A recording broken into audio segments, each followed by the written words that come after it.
This is Tom Blair with Inside Colorado Wrestling, doing another episode of Boundary to Boundary, Colorado High School Wrestling. Our guest today is Legends coach Nick Ryder. How's it going? Good, Tom. Thanks for talking to me. We're here over at the Colfax SmackDown tournament. How's it going today so far? You know what? We're doing pretty good. We've had a good tournament so far. You know, to be frank with you, we got a lot of young kids, and you know, we're just seeing improvement. You know, from match to match, from duel to duel. That's all that you can really ask for right now. Okay.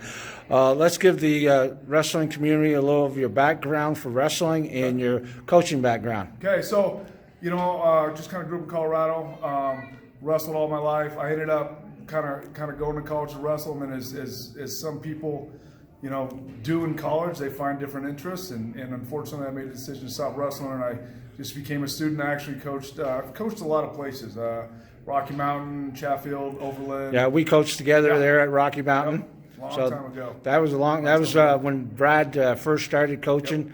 Yep. So yeah, it's been a few seasons. Right. I've been the head coach at Legend for, I think this is my 8th year. So just kind of hanging in there, just trying to grind a little bit. So. Okay. Yeah. So, growing up, did you wrestle in the youth programs coming up through in the high school? Yeah.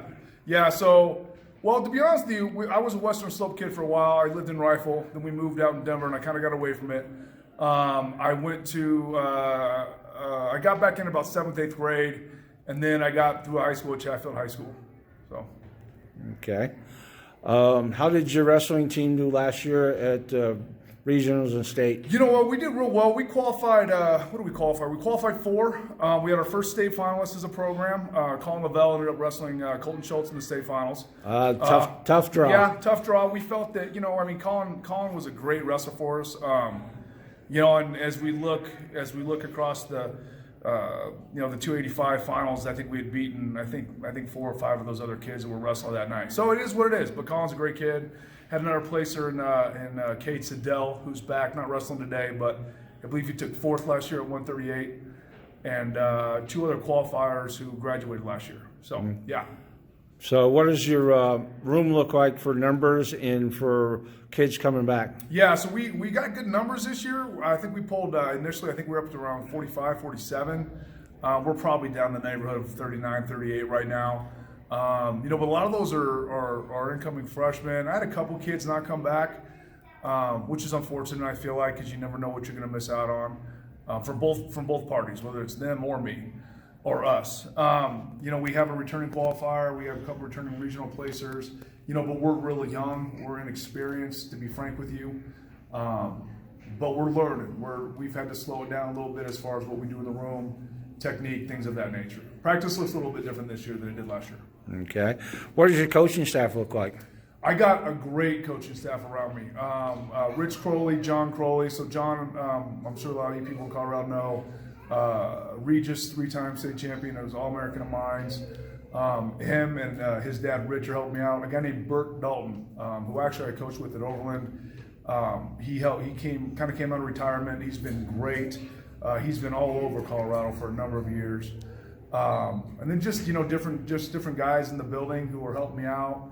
I got another guy that I coached at Overland by the name of Amir Tapura.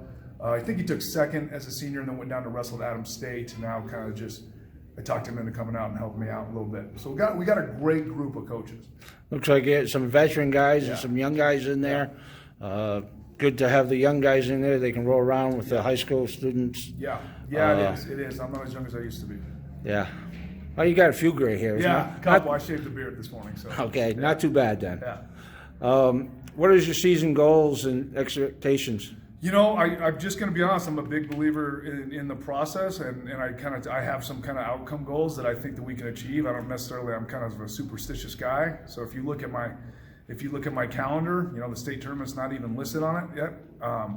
But as far as the process goals that we talk to, you know, we just want to get better, and we want to do the right things, and you know, we're really focusing on, you know, position and movement and things of that nature. Where are we at on the mat at all times? And then to be frank with you, you know, and this may sound corny or not, but I'm really trying to develop some leaders in my room who can go out and take the skills that they've learned in the wrestling room and be successful outside. Tell us where Legend High School is. It's in Parker, Colorado. You're about, maybe 5 miles north of Ponderosa, just off Parker Road in Hilltop. We're about 11 years old. 11 years old, yeah. So Ponderosa being the oldest one in Parker, Yep. then Chaparral, then you guys. Yep. So I got those two guys in my backyard, which is always fun. Oh, yeah. So. Their programs are young and up and coming. Andy's doing a pretty good job at Chaparral. I haven't really talked to the guys at Ponderosa, but I know they've got 7 kids over at the Doc Buchanan tournament in California. So, I mean, they're stepping it up and building that program up again. Right, absolutely they are. So with the girls' programs starting to be strong in Colorado, do you have any girls out on your team? Last year I had more girls than I do this year, and I started out with 2, and then just some things went on, I think, with their lives, and they're not with us anymore. One kind of graduated early and made some other life choices, just to better herself. But with it being reinstated, not reinstated, but really kind of next year with it being implemented, that's something we're really gonna have to look at, because I just anything to grow the sport. Is my opinion. Well, at the time. Yeah, next year will be the full-fledged sanctioned programs. They're trying to work out the kinks last year and this year for the girls' programs.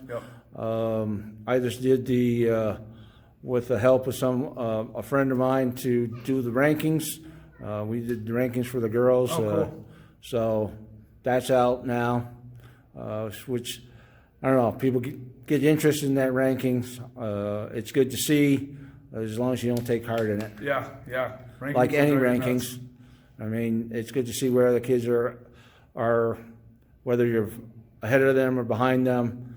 But that doesn't show exactly where you're at. The regional tournaments and the state tournament shows where you're at. Yep, 100%. So I thank you for your time. Good luck this season, and we'll see you on the mat. All right, thank you. Thank you very much.